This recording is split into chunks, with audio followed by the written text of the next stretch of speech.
America's best-selling, best-tasting filter cigarette. It still tastes good like a cigarette should.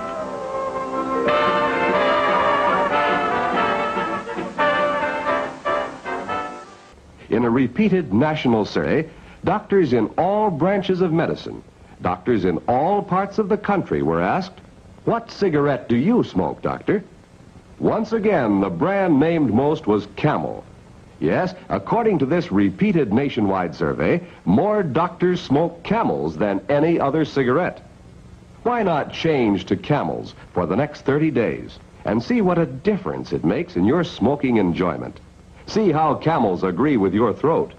See how mild and good tasting a cigarette can be. Last year, over 2 million people got something of a surprise in the mail.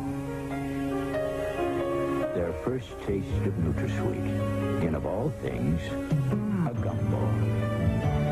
What's NutraSweet? It's a sweetening ingredient that isn't fattening. A sweetening ingredient that isn't artificial like saccharin. Isn't bad for your teeth. Tastes just like sugar. And sounds just too good to be true. Banana plants don't make NutraSweet. Neither do cows, but they might as well. If you've had bananas and milk, you've eaten what's in NutraSweet. It's made from things like those found naturally in good things to eat, like 2 building blocks of protein. Nature doesn't make NutraSweet, but NutraSweet couldn't be made without it. NutraSweet brand sweetener. Just look for the swirl. Is this the first time you've ever seen the mural? No, I'm actually, I live here, so I come through and check it out every now and then. I'm taking pictures. I read about it online, looked it up. What do you think it means? I can only tell you what I read. Basically, it seems like there's a soldier cutting through the dove of peace, and his sword is an Arabian sword. I'm not sure about the women and the angel type things. And the towers here, very familiar to a lot of people. Kind of look like 911 towers. So, I don't know, strange thing to have in this airport. What are your thoughts when you see something like this? I think it's very well done. It's impactful. Color scheme's great. Theme seems a little austere for an airport, but... You don't think there's a nefarious hidden agenda, hidden meaning behind it or anything like that? Yeah, I don't know. I've heard that theory a lot. Maybe, the underground prisons under Denver or DIA, all that stuff. Could be. I'm a little skeptical. So this is the first time you've ever seen this mural? Yeah, the first time I've ever seen it. Let's take a look. I mean, what are your thoughts when you look at something like that? Do you think it's kind of an odd mural to be put in an airport? Or? Not necessarily. I think it explains a lot. Okay, such as? Such as just, I mean, America and everything else. There's a lot going on in the world right now, and it pretty much shows what's going on. There's a night, he's taking care of things. There's people that are suffering, and he looks like he's taking over and taking care of it. So he's like a protector, you think? I think he's a protector, I mean, you're wearing a gas mask and you have a sword in your hand. What else are you doing? Is this the first time you've ever seen the mural? Yes, it is. I've seen it on the internet before. So, all right, so you've seen it on the internet, and I saw you turn the corner, you're like, oh my God, here it is. So, all right, so what are your thoughts on it? I've heard some theories where there's like an underground facility in this airport. It's just like really dark and kind of scary looking. It is a little creepy looking, yeah. Machine gun wielding. And the crying innocence in the background. Yeah, it's kind of creepy. Like fleeing? That's yeah. Real creepy. Oh, it's just, I mean, this is kind of sad, obviously. A kid who died in Auschwitz, 14 years old. Yeah. That, basically their childhood was taken away from them through everything they went through, it looks like.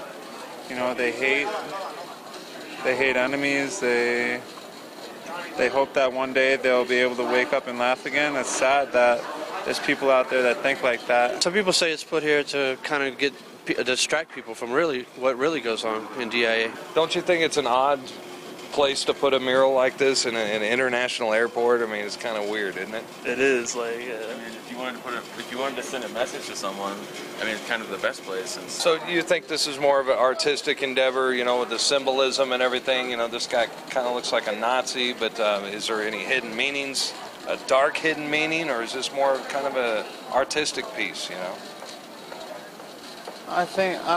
I'm not someone who looks at things in a dark, hidden type of way, so to me, I don't look at it like that. You know, the most disturbing piece of this whole thing is just that. That's what gets me the most. What about the rumors that there's a whole underground type of bunker here? Have you heard those as well? Those? Do you think there's any truth to that? Definitely possible. More possible than what they give you on the news. It looks funny the way that you can see when you're coming in. You can see that there's construction's been over for years here, but there's construction everywhere, all over, going on the grounds of the airport. Continuous construction at all Constantly, and you can see them actually working up, because once it's a hill and it'll have a road that goes around it, and you come back a year later and there's two roads because the hills kind of moved up, as if the hills are expanding upwards. Yeah. You think it's an odd place to have a mural like this in an international airport? Absolutely. Absolutely. I don't know what its place is here or why it's here. It's definitely not something you expect to see walking through an airport, though. I hear you. Insider documents recently obtained by INFOWARS reveal the current and ongoing operations to staff FEMA and U.S. Army camps inside the U.S. According to our sources, KBR is contracting services for temporary fencing and barricades, along with other services required for temporary emergency environment camps. They're to be located in 5 regions of the United States. Now, this comes immediately after the Senate passed the National Defense Authorization Act, which allows indefinite detention of American citizens. All this at a time when economic conditions and mass demonstrations sweep through the country and threaten potential unrest. The government has patiently put into place the crucial elements of its police-state grid and plan for the internment of political enemies. We are literally one false flag terror attack away from the plan going live. As the Department of Homeland Security and establishment media keep telling us, the next terror event will be on American soil and carried out by domestic patriot political groups, not Al-Qaeda. The FBI and the CIA have a long history of creating domestic terrorists, you know, patsies, and shifting the blame over to their political enemies. It's all there. All the government documents, all the government admissions, a civilian inmate labor camp program run by the Army, where they're at, all the details down to how they're going to break the families up and where the children go and the forced inoculations and everything. I mean, it just boggles the mind that all of this is happening.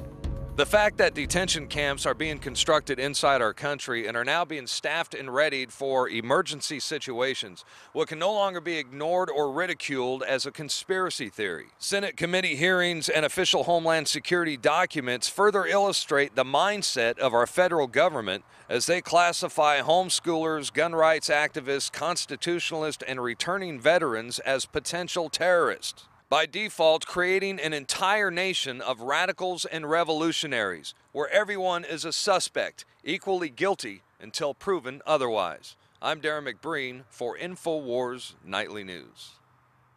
The global banking cartel has used one tried and true process to create wars, rob us of our currency, and eat away at our substance. This process of control over the masses is called the Hegelian dialectic. So what is it, and how is it being used today?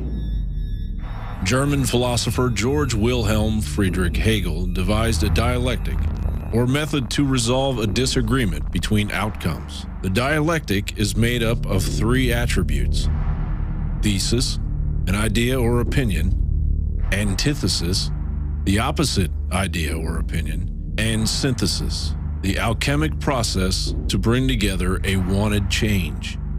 It is commonly referred to as order out of chaos and is waged against the masses in many forms. Saul Alinsky, self-avowed Marxist, proponent of the Hegelian dialectic, published this in Rules for Radicals, Any revolutionary change must be preceded by a passive, affirmative, non-challenging attitude toward change among the mass of our people. They must feel so frustrated, so defeated, so lost, so futureless in the prevailing system that they are willing to let go of the past and chance the future. George Bush became the hero of 9/11 simply due to the fact that he was the president, and then rammed through legislation that threatened our liberties as we all complacently stood by and allowed it to happen. A manufactured crisis occurs. Thesis. George Bush answers it by rallying public opinion and becoming the host of the tragedy. Antithesis. Thus owning the crisis through synthesis. Equilibrium is attained. All of the once separate parts of the plan are joined together. In this example, the Patriot Act acting